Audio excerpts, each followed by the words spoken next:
అప్పుడప్పుడు కోట గారు ఫోన్ చేస్తున్నారు. ఎరా ఎక్కడా అన్నాడు. బాబాయ్ షూటింగ్లో ఉన్నాను. ఎవరెవరు ఆర్టిస్టులు అన్నాడు ఆయన. ఒక డజన్ పైన ఉన్నారు బాబాయ్ అన్న.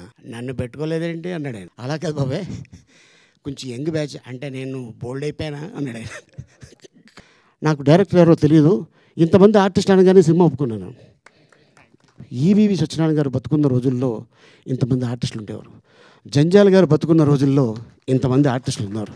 సో కాంగ్రెస్ ప్రభుత్వంలో వీరికి ఒక స్థలం ఇవ్వటం జరిగింది. దాంట్లో వీళ్ళు చిన్న చిన్న ఇల్లులు కట్టుకొని ఉన్నారు పాపం. ఓకే, మరి ఆలస్యం చేయకుండా అలీ గారి మాటలు వినేద్దాము. అలీ గారు, సినిమాలో చాలాసేపు మీ మాటలు కట్ చేశారు. గొంతుకు పోయినట్టు. పోయింది. అందరికీ నమస్కారం అండి. పాత్రిక మిత్రులకి, మీడియా సోదరులకి, వేదిక మీద ఉన్న సురభి కుటుంబానికి, అలాగే మా డైరెక్టర్ అర్జున్ సాయికి, మా హీరో, అండ్ ఇక చాలామంది అభి, వీళ్ళందరూ ఈ సినిమాలో ఒకరోజు షూటింగ్ చేస్తుంటే అప్పుడప్పుడు కోట గారు ఫోన్ చేస్తున్నారు. ఎరా ఎక్కడా అన్నాడు. బాబాయ్ షూటింగ్లో ఉన్నాను. అప్పుడు సినిమా పేరు హరే రామ హరే కృష్ణ. అంటే ఎవరెవరు ఆర్టిస్టులు అన్నాడు ఆయన. ఒక డజన్ పైన ఉన్నారు బాబాయ్ అన్న. నన్ను పెట్టుకోలేదేంటి అన్నాడు ఆయన. అలా కాదు బాబాయ్, కొంచెం యంగ్ బ్యాచ్ అంటే నేను బోల్డ్ అయిపోయానా అన్నాడు ఆయన.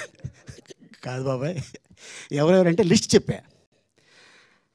ప్రకాష్ రాజ్ గారు, నాజర్ గారు, బ్రహ్మానందం గారు, రఘుబాబు, ఇలా చెప్పుకుంటూ వెళ్తున్నాను. అబ్బో అంత పెద్ద కళాకారులే అన్నాడు ఆయన. మాకంట పెద్ద కళాకారులు ఇక్కడ ఉన్నారు బాబాయ్ అన్న. ఎవరో అన్నాడు. సురభి కుటుంబం ఉంది ఇక్కడ అన్న. అరే వాళ్ళు మామూలు కాదు రో, మనకంట గొప్ప ఆర్టిస్టులు అన్నాడు ఆయన. అంటే అంత గొప్ప ఆర్టిస్ట్ అయి ఉండి వీళ్ళ గురించి ఆయన పొగడాడంటే ఇది మామూలు విషయం కాదు. ఎందుకంటే సినిమాలో చేసేది వేరు, వేదిక మీద చేసేది వేరు. సినిమా బాగాలేదంటే వన్ మోర్ కట్, లేదంటే ఇంకో వన్ మోర్. బట్ వేదిక ఆ చివరిలో కూర్చున్న వ్యక్తికి కూడా వినిపించాలి. అందుకే వీళ్ళు గట్టిగా మాట్లాడటం అలవాటు. చూడండి, స్వర్గీయులు మన ప్రకాష్ రెడ్డి గారు, జయప్రకాష్ రెడ్డి గారు, ఆయన గట్టిగా మాట్లాడతాడు సీన్లో. ఎందుకంటే అలవాటు వాళ్ళకి ఆ స్టేజ్ మీద చేసి. అలాగే కొండవలస గారు, ఆయన కూడా ఇక్కడ మాట్లాడితే ఆల్మోస్ట్ ప్యారడైజ్ దాకా వినపడుద్ది.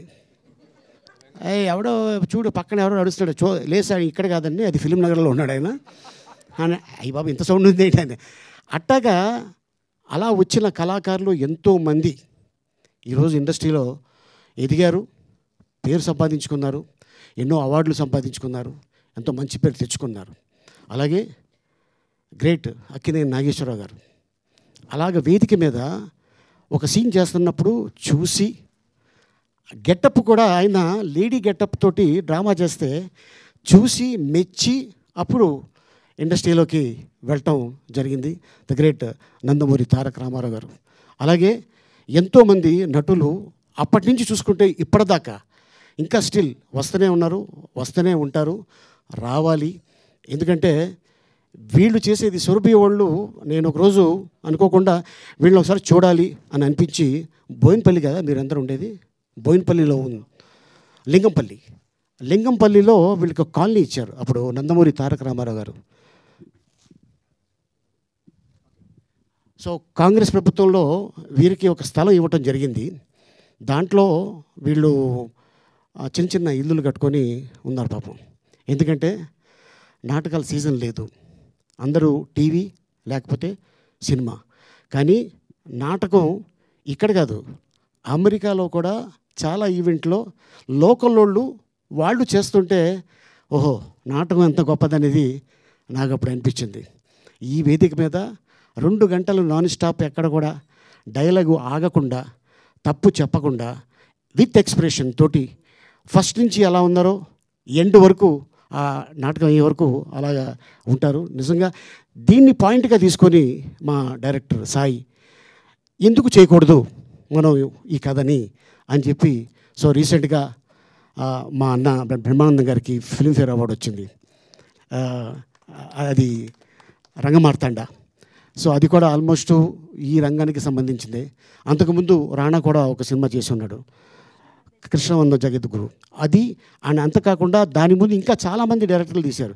కానీ నేను చాలా హ్యాపీగా ఎందుకంటే ఈ విషయం చెప్తున్నాను, ఇంతమంది ఆర్టిస్టులు ఒకప్పుడు ఈవీవి సత్యనారాయణ గారు బతుకున్న రోజుల్లో ఇంతమంది ఆర్టిస్టులు ఉండేవారు.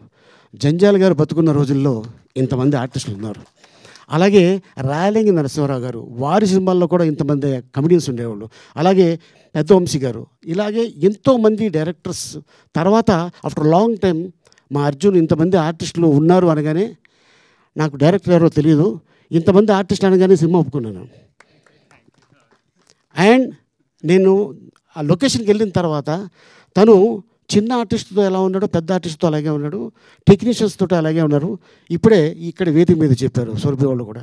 ఎందుకంటే ఆ డైరెక్టరు ఈ కథని నేను తీసుకున్నాను కాబట్టి వాళ్ళ సహకారం నాకు ఉండాలి అని చెప్పి ఈ ఉత్సవం సినిమా ఇంతమంది ఆర్టిస్టులతోటి చాలా కష్టపడ్డాడు. బట్ మైత్రి ద్వారా ఈ సినిమా రిలీజ్ అవటం అనేది చాలా తనకి అదృష్టం అది. సో అలాగే ఈ సినిమా బాగుంటే దీన్ని ప్రోత్సహించండి. ఎందుకంటే ప్రేక్షక దేవుళ్ళు వాళ్ళే డిసైడర్సు.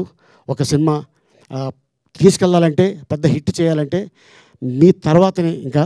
సో ఎలాగో మనం సక్సెస్ఫుల్గా వినాయక చవితి అయిపోయింది కాబట్టి డెఫినెట్గా జనాలు నెక్స్ట్ మళ్ళీ థియేటర్కి వస్తారు. ఈ సినిమాని ఇంకా పెద్ద సక్సెస్ చేస్తారని ఆశిస్తున్నాను.